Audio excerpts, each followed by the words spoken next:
Los tejidos animales son en su gran mayoría incoloros, excepto aquellos que poseen algún tipo de pigmento como la sangre o la melanina de la epidermis. Cuando se inventaron los primeros microscopios, hubo que descubrir cómo teñir los tejidos para poder desentrañar sus características morfológicas.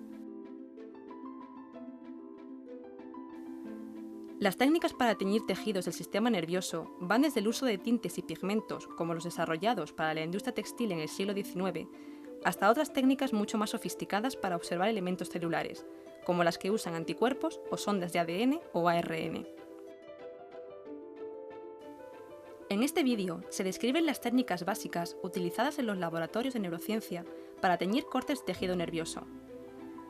La coloración de hematoxilina e eosina se considera como la técnica de tinción de uso más frecuente en el estudio de células y tejidos a través del microscopio óptico. Consiste en la tinción de A. Los núcleos mediante una hematoxilina de azul, azul morado, violeta, pardo oscuro o negro, dependiendo de los agentes oxidantes y mordientes que se utilizaron. B. El citoplasma y material extracelular, utilizando la eosina que les confiere diversos grados de color rosado. Sin embargo, además de la coloración con hematoxilina e eosina, para el estudio del tejido nervioso se han desarrollado numerosas técnicas de coloración. Una de las más utilizadas es la técnica de Nissl. La tinción de Nissl es un método fundamental que utiliza colorantes acidófilos como el violeta de crisilo o el azul de toluidina. Estos colorantes se unen al ARN contenido en los ribosomas, tiñendo el núcleo, el nucleolo y los ribosomas del retículo endoplasmático rugoso, también conocido como sustancia de Nissl. La técnica es muy sencilla y rápida, ya que consiste en sumergir las secciones en agua ácida durante 5 minutos y en una solución con el colorante Cressil violeta durante 15 minutos.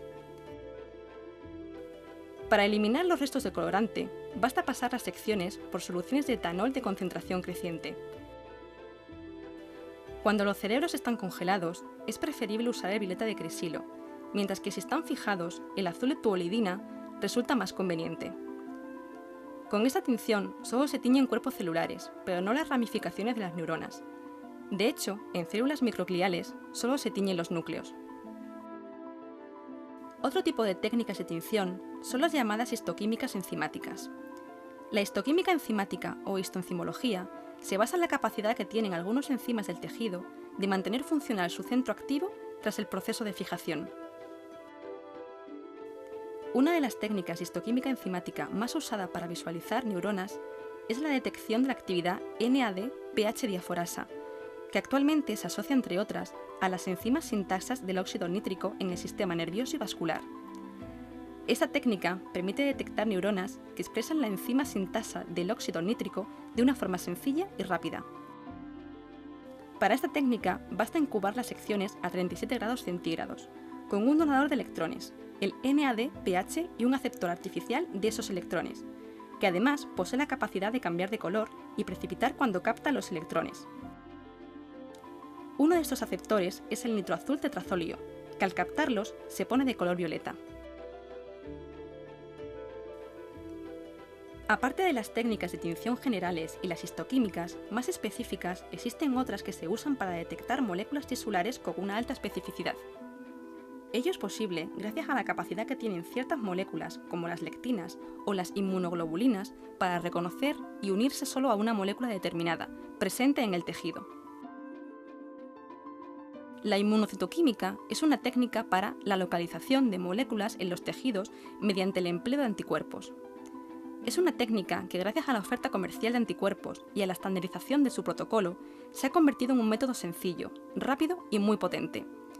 Se basa en la gran especificidad y la alta afinidad que tienen los anticuerpos para reconocer a moléculas y unirse a ellas.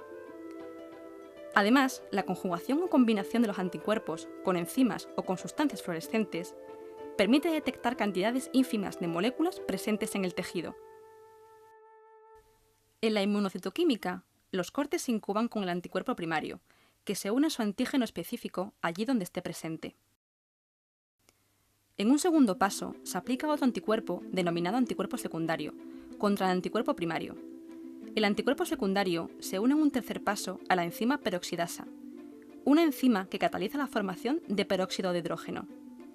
Finalmente, el producto de reacción de esta enzima es revelado utilizando como sustrato 3,3 diaminobencidina, que al oxidarse forma un producto marrón insoluble.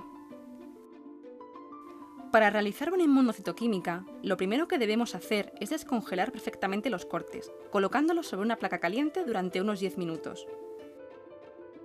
A continuación, es necesario rodear las secciones con un lápiz hidrofóbico, que nos asegure incubar las secciones con las distintas soluciones sin que se sequen. La inmunocitoquímica comienza lavando las secciones en un tampón como el TBS o el PBS durante 10 minutos. A continuación, es necesario inactivar la peroxidasa endógena incubando durante 15 minutos con metanol y agua oxigenada al 3%. Tras lavar de nuevo 3 veces en tampón, las secciones se incuban durante 1 hora con suero del animal en el que se ha producido el anticuerpo secundario, generalmente a una dilución de 1:100. La incubación con suero se utiliza para bloquear las uniones inespecíficas del anticuerpo y disminuir así el ruido de fondo. Pasado este tiempo de incubación, y sin lavar de nuevo, las secciones se incuban con una solución con el anticuerpo primario, suero y un detergente, como el Tritón X100, que permite permeabilizar las membranas y facilita la penetración del anticuerpo. Todos estos componentes van disueltos en TDS. Esta incubación se mantiene durante toda la noche en cámara fría a unos 4 grados centígrados. El anticuerpo primario reconoce específicamente la proteína de interés uniéndose a ella.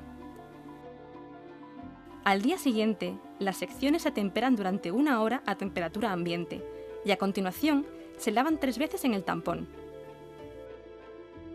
Tras los lavados, incubamos con una solución con el anticuerpo secundario y Tritón, disueltos en TDS. Esta incubación se mantiene durante 2 horas a temperatura ambiente. El anticuerpo secundario reconoce específicamente la fracción constante del anticuerpo primario, por lo que se une a él.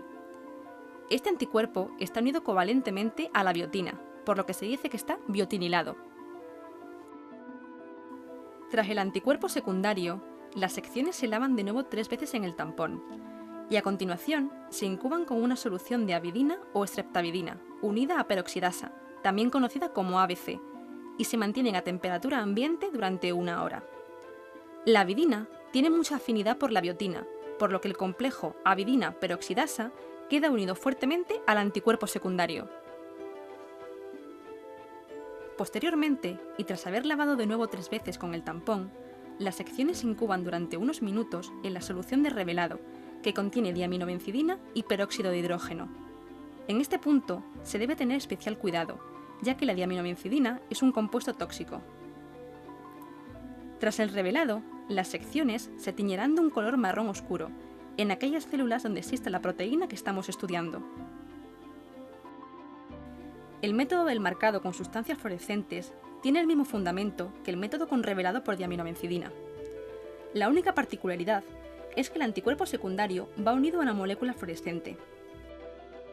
Esta técnica tiene la ventaja de poder marcar varias proteínas a la vez, utilizando anticuerpos unidos a diferentes fluoróforos, pero tiene la desventaja de que no son marcajes permanentes, puesto que la luz emitida por la molécula fluorescente se desvanece con el tiempo. Sin embargo, las secciones procesadas con anticuerpos unidos a enzimas pueden deshidratarse, montarse y mantenerse permanentemente para su observación. Las lectinas son proteínas que tienen dominios o secuencias de aminoácidos que son capaces de reconocer y unirse a glúcidos terminales que forman parte de cadenas de oligosacáridos, bien libres o formando parte de glucoproteínas. Para poder observar el lugar de unión específica entre la lectina y su glúcido, tenemos que unir a la lectina un marcador que nos produzca una señal visible, con el microscopio óptico o electrónico de transmisión. Normalmente, el marcaje consiste en la unión de una enzima como la peroxidasa de rábano o la fosfatasa alcalina. Con esta técnica podemos teñir, por ejemplo, la microglía.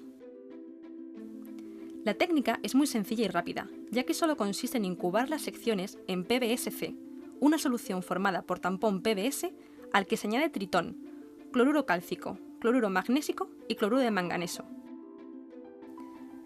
Tras esta incubación, que se realizará a 4 grados centígrados durante 1 hora, las secciones se incuban con la lectina disuelta en PBSC durante toda la noche, y finalmente se revela con diaminobencidina. Finalmente, existen métodos de marcaje específicos muy útiles en neurociencia. Este es el caso de la tinción con fluorojade, un fluorocromo derivado de la fluoresceína que tiñe las neuronas que están degenerando. La técnica consiste en rehidratar las secciones en soluciones decrecientes de etanol y finalmente en agua. Las secciones deben incubarse posteriormente durante 15 minutos en una solución de permanganato potásico en agitación suave. Tras un lavado en agua, las secciones se incuban 30 minutos en agitación en fluorojade disuelto en ácido acético al 0,1%. Finalmente se lavan, se dejan secar 20 minutos en oscuridad y se pasan por sileno, para finalmente montarlas en un medio de montaje especial para fluorescencia.